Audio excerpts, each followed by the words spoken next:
It was supposed to be just another weekend getaway. My friends and I, 6 of us, decided to go camping in the middle of nowhere. We found a remote spot in the woods called Dark Hollow. The area had a bad reputation, but we thought it would be fun. After all, it's just a forest ride. How bad could it be? We arrived late in the afternoon, the sun already starting to set. The trees loomed tall around us, casting long shadows over the narrow path leading to our campsite. There was something about the place that felt off, but we didn't pay it much attention. We were there to enjoy nature, disconnect from the hustle and bustle of daily life, and just have some fun. The campsite was near a creek, nestled between 2 large hills. As we set up the tents, we joked around and made a campfire. The sounds of the forest filled the air, chirping birds, rustling leaves, the occasional snap of a twig. But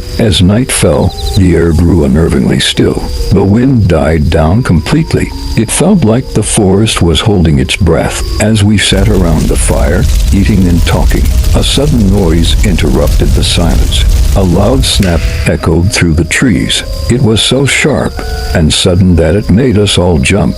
Probably just an animal, I said, trying to reassure everyone. But no one laughed. They just stared into the darkness, waiting for something to move again. We dismissed it and continued our night, but the mood shifted. The once peaceful forest now seemed foreboding. Every rustle of the leaves, every crack of a branch made us tense. Then, around midnight, we heard a growl, low rumbling, and far too deep to belong to any animal we knew. It came from deep in the woods, just beyond the light of our campfire. We all froze, exchanging nervous glances. What was that? Sarah whispered. I don't know, I replied. Maybe a bear or a mountain lion. Another growl, louder this time, followed by the unmistakable sound of something large moving through the trees. It wasn't an animal walking on 4 legs. It was something heavy, something that was dragging itself through the underbrush. The sound was too close, too deliberate. We quickly gathered our things, trying to stay calm, but the fear was palpable. That's when we saw it. A massive, hulking figure emerged from the trees. It was covered in thick, matted fur, black as night tanned. It was standing on 2 legs. The creature was enormous, at least 8 feet tall, with broad, muscular shoulders and arms that reached down to the ground. Its head was enormous, with glowing yellow eyes that gleamed in the darkness. It had a wide, gaping mouth filled with sharp, jagged teeth, and long claws that scraped against the rocks as it moved forward. It was like a grotesque, monstrous version of a bear, but far worse. It was feral, furious, and hungry.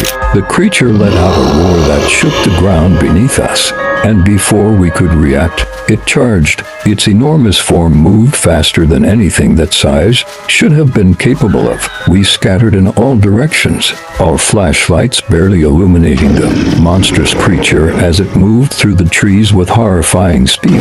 I ran with Sarah, trying to get as far away as possible, but I could hear it behind us, its massive feet pounding the ground, its growl growing louder with each passing second. I turned to see the creature's glowing eyes just behind us, closing the distance in an instant. The fear that gripped my chest was like nothing I had ever felt. We were no longer hunters or campers in the woods. We were prey.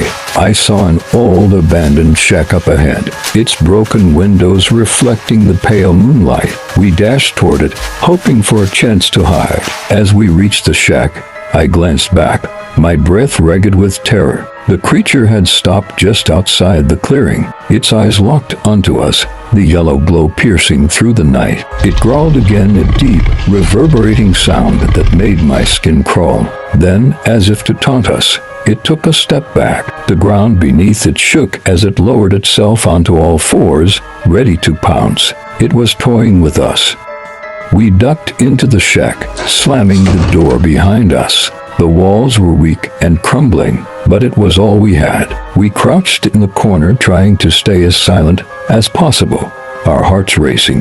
The creature's growls echoed through the trees, each sound sending shivers down our spines. Hours passed, or maybe it was just minutes, it was hard to tell. But the growls stopped. The heavy breathing faded. It was as if the beast had lost interest, or perhaps it was just waiting for the right moment to strike. The sun began to rise, casting a dim light through the broken windows. Cautiously, we crept out of the shack, but the creature was nowhere to be found. We ran back to our campsite, grabbing whatever gear we could and leaving the area as quickly as possible. We never spoke of what happened that night again. The forest was never the same for any of us, but even now, years later, I can still hear the growls in the distance when I'm alone. The creature that lives in the woods of Dark Hollow, with its ferocious, hairy body and glowing eyes, waits for those foolish enough to venture too far. And if you ever find yourself there, near the edge of the woods, just know that the monster's eyes are always watching, waiting for the next person to wander into its hunting grounds. Because it's not the woods that are haunted, it's the creature, and it never forgets.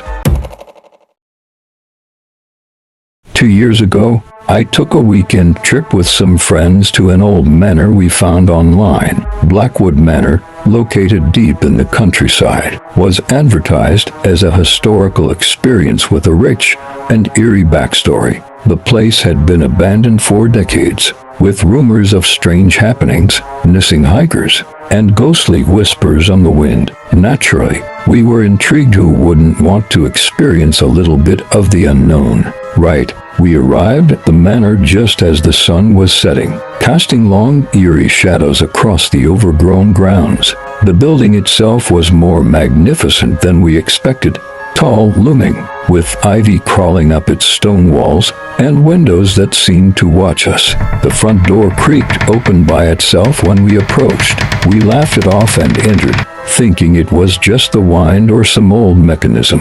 Inside, the house was like a time capsule, frozen in the early 1900s, dust-covered, everything grand chandeliers, faded portraits, and the air itself felt thick, almost oppressive. As we walked deeper into the manor, I started to feel something was off. It wasn't just the eerie silence, but a feeling of being watched, of something being present that wasn't supposed to be there. I tried to ignore it, chalking it up to nerves, but the feeling wouldn't go away. We split up to explore the manor. My friend Jason, the most adventurous of the group, led us toward the back of the house, where the servants' quarters were. There, we found a large, ornate mirror hanging on the wall. It was cracked, the edges jagged, but what caught my attention wasn't the mirror itself. It was the reflection. There was something in it that shouldn't have been there. A shadow moving. I didn't think much of it at first. Maybe it was just my eyes playing tricks. But Jason saw it too. "Did you see that?" he asked, his voice barely above a whisper. We all crowded around the mirror, trying to make sense of what we were seeing. The shadow moved closer, its outline becoming more defined. And then, in a blink, it was gone. I turned around to check the room, but there was nothing. No one. Just the 5 of us standing there in an empty, cold room. As we turned to leave, the temperature in the room dropped drastically. I felt the cold seep into my skin, like a physical weight pressing down on me.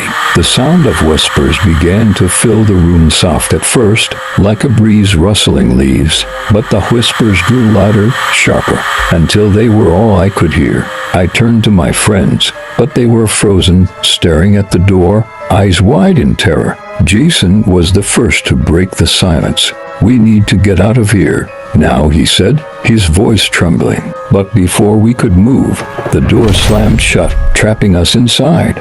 The room was pitch black now, even though we could see the light coming from the hallway. Something was in the room with us.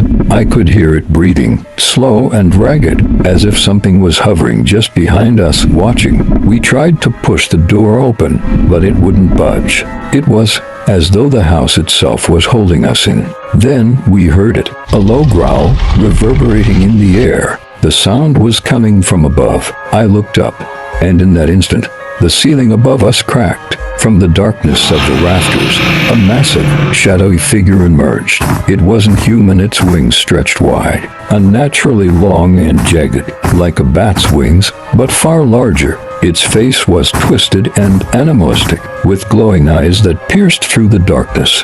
The air around it felt thick and heavy, as though it was suffocating us. We tried to run, but it was too late. The thing lunged down from the rafters with terrifying speed, its wings unfurled and knocking us back. Jason screamed as the creature's claws scraped the walls, tearing at the air. It was fast, so fast, and the space felt like it was closing in on us. I could hear the beat of its wings, the shriek as it flew across the room, sending a cold draft of air in its wake. We bolted for the door, pushing and shoving our way out of that room. But it followed, its massive wings flapping wildly, creating an intense wind that almost knocked us down. We stumbled down the dark corridors, but the creature was relentless. We could hear its wings beating in the distance, following us as if it was toying with us. We finally made it outside, but the night air didn't feel comforting anymore. The creature's scream echoed through the forest, loud and chilling, and the wind seemed to carry its presence with it. We ran all the way down the hill, not daring to look back, but in the distance, I could still hear the echo of its wings flapping, as though it was still following us, waiting for us to return. We never spoke of Blackwood Manor again. I never went back, and none of us ever discussed what we saw, but I can still hear the sound of its wings beating in the night. Every time the wind picks up, it feels like it's out there waiting for us, and every now and then in my nightmares, I hear the growl of that thing, its wings swooping down to claim what was never meant to escape. It's still out there, and it's waiting.